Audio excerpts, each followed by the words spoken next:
दोस्तों कैसा आप सब, मैं हूं फरहान और आप देख रहे हो फरियाज रिएक्शन।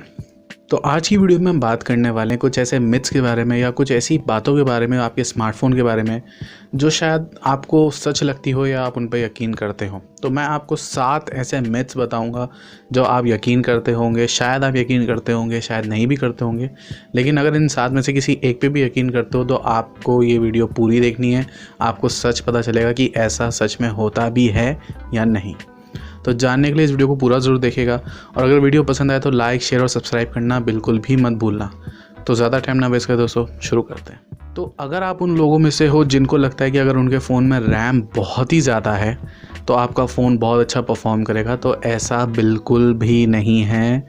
अगर आपके फ़ोन में प्रोसेसर और जीपीयू अगर ये 2 चीज़ें बहुत ही अच्छी है तो आपके फ़ोन में, अगर आज के टाइम की अगर मैं बात करूं तो जैसे 4 GB रैम हो गई, या अगर आप थोड़ी गेमिंग करते हो 6 GB रैम तक is more than enough. 6 GB RAM भी तब है अगर आप गेम खेलते हो जैसे पबजी, अगर आपको स्मूथ एक्सपीरियंस चाहिए बिल्कुल। तो अगर आप नॉर्मल गेमिंग करते हो, कैजुअल गेमिंग करते हो, या आपको आप गेमिंग करते ही नहीं हैं और सिर्फ नॉर्मल टास्क करते हैं, तो 4 GB रैम वाला फ़ोन भी आपके लिए बहुत है आज की डेट में। अगर आपका अगर आपका प्रोसेसर बहुत अच्छा है आपके फ़ोन में तो 4 GB रैम बहुत है। तो ये मत सोचिएगा कि आपके फ़ोन में 10 GB रैम या 12 GB रैम है तो बहुत अच्छा एक्सट्रीम लेवल पे परफॉर्म करेगा। ऐसा तब होता है अगर आपके फ़ोन में प्रोसेसर बहुत हाई एंड लेवल का हो।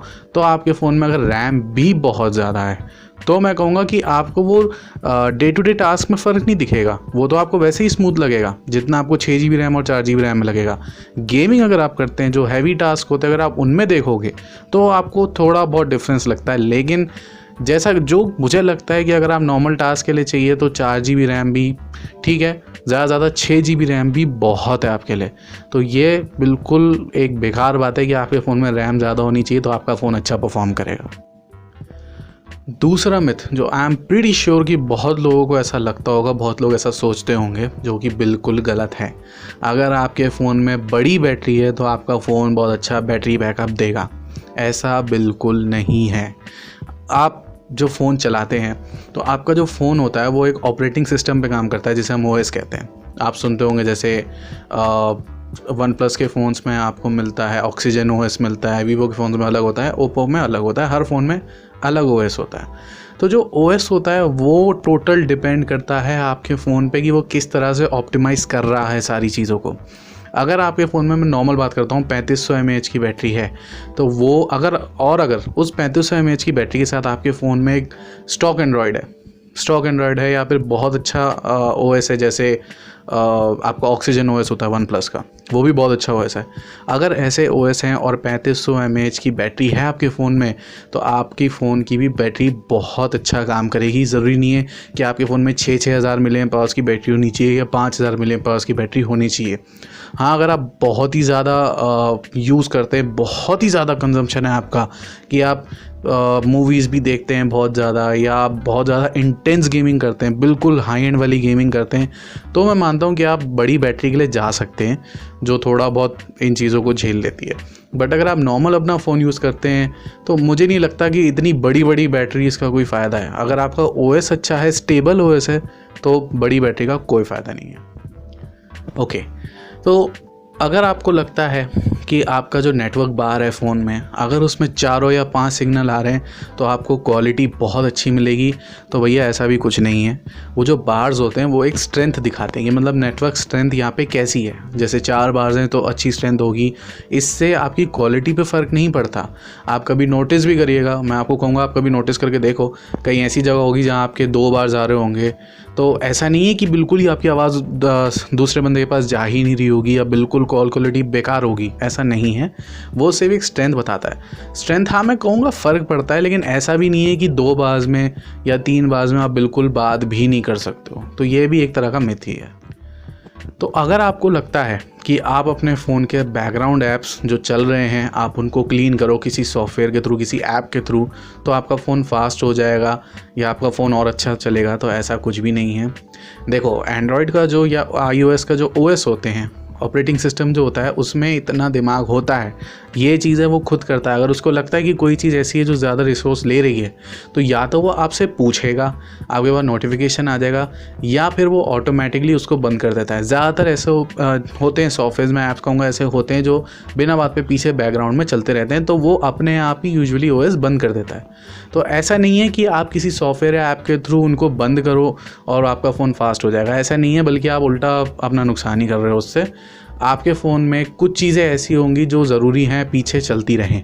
अगर आप किसी सॉफ्टवेयर के थ्रू, जो ऐप्स होते हैं वो यूजुअली सारी चीज़ें बंद कर देते हैं रैम क्लियर करने के लिए, तो अब जब नेक्स्ट टाइम आप उस ऐप को खोलोगे, जैसे व्हाट्सएप हो गया या फेसबुक हो गया, तो आप देखोगे वो थोड़ा टाइम लेके खुलेगा।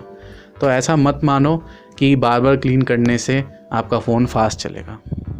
सबसे बड़ा मिथ जो मुझे लगता है आजकल के लोग, शायद कुछ लोग ऐसे होंगे जो इन चीज़ों को मानते हैं, कि आपका फ़ोन अगर आपने गलती से चार्ज पे लगाया रात को और आप उसको चार्ज पे लगा के भूल गए, सो गए, या आपने कई फ़ोन अपना चार्ज पे लगाया और आप भूल गए, 2 3 4 5 घंटे हो गए, 4 घंटे हो गए, तो आपका फ़ोन फट जाएगा, बैटरी फट जाएगी।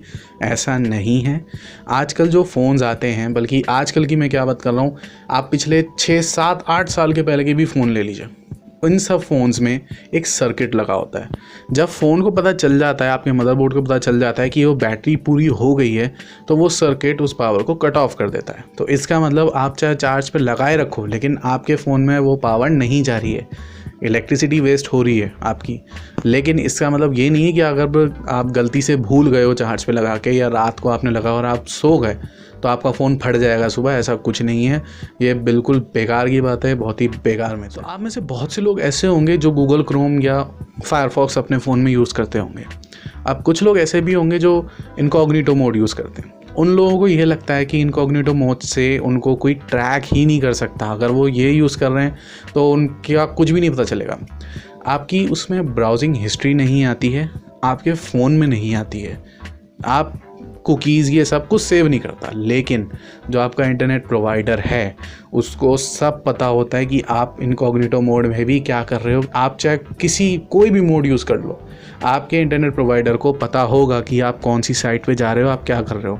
तो ये भी एक तरीके का मिथ है कि आप अगर इनकॉग्निटो मोड यूज़ करोगे तो आपको कोई पकड़ नहीं सकता, या आप कोई भी गलत काम कर सकते हो। अगर आपको लगता है कि आप अपने फ़ोन में, जो आज 1000 तरीके के लोग ऐप बना के प्ले स्टोर पे डाल देते हैं, एंटीवायरस ऐप अगर आप अपने फ़ोन में डालो, उससे आपका फ़ोन सही हो जाएगा अगर स्लो चल रहा है तो, या आपको लग रहा है कि वायरस है, एड्स आ रहे हैं, तो ऐसा कुछ भी नहीं है। एंड्रॉयड एक ऐसी चीज़ है, एक इस तरीके से वो बिल्ट हुआ है कि जो वायरसेस होते हैं वो उसको इफ़ेक्ट करते ही नहीं हैं। आपका फ़ोन जो स्लो होता है वो इसलिए होता है कि आप फ़र्ज़ करिए, जैसे आपका अगर पुराना फ़ोन है और आजकल ऐप्स अपडेट होते हैं, हर 2 दिन में, 3 दिन में, 1 दिन में ऐप्स अपडेट होते हैं, तो वो उस हिसाब से अपडेट होते हैं। तो कई बार ऐसा होता है कि पुराना फ़ोन उन चीज़ों को नहीं संभाल पाता, तो वो आप कह सकते हो कि हल्का फुल्का आपका फ़ोन स्लो करता है। तो इसका मतलब ये नहीं कि आपके फ़ोन में वायरस है। एंड्रॉयड में वायरस नहीं है, वो बना इस तरीके से कि उसमें वायरस नहीं आ सकता। जहाँ तक एड्स की बात है, तो आजकल आप देखते होंगे बहुत से लोग कहते हैं ब्लोटवेयर बहुत से ओएस में आता है, ये वो, तो वो एड्स आते हैं। Xiaomi के फ़ोन्स की अगर मैं बात करूँ, सबसे ज़्यादा आपको उसमें ऐड मिलता है। तो बहुत सी सेटिंग्स भी हैं, आपको सेटिंग में जाओगे, आप देख सकते हो, यूट्यूब पे सर्च कर सकते हो कैसे उनको बंद करते हैं। वहाँ पे आप जाओगे तो आप उन एड्स को बंद कर सकते हो। इनफैक्ट गूगल भी एड्स दिखाता है, उसका भी आप ऑप्शन होता है आपके फ़ोन में कि आप उन एड्स को बंद कर सकते हो। तो इसका मतलब यही नहीं कि आपके फ़ोन में वायरस आ गया। तो अगर आपने एंटीवायरस सॉफ्टवेयर इस टाइप की चीज़ें डाल रखी है तो उनको उड़ा दो, वो सिर्फ स्पेस ले रहे हैं और कुछ नहीं करते। इससे अच्छा मैं आपको अगर साइड बाई साइड बताऊं तो एक एंटीवायरस सॉफ्टवेयर और जो आप देखते हो सी क्लीनर या फिर जो आपके बैकग्राउंड क्लीनर ऐप्स होते हैं, ये दोनों सेम ही काम करते हैं, कोई फ़र्क नहीं है इन दोनों में।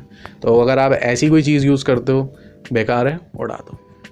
दोस्तों, आई होप आपको ये सब मिथ्स जान के शायद लगा होगा कि हाँ, कोई चीज़ आप अगर इसमें किसी में भी आप यकीन करते होंगे तो शायद आज से आप उन चीज़ पे यकीन ना करो, या आपका कोई दोस्त है जो इन चीज़ों पे यकीन करता है, उसको आप ये वीडियो दिखाओ या उसको आप ये मिथ बताओ, ये बेकार की चीज़ें हैं, ऐसा कुछ नहीं होता।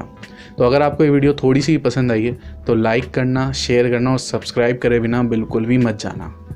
तो मिलेंगे दोबारा एक नेक्स्ट वीडियो के साथ, ऐसी ही अच्छी वीडियो के साथ। तब तक के लिए अलविदा।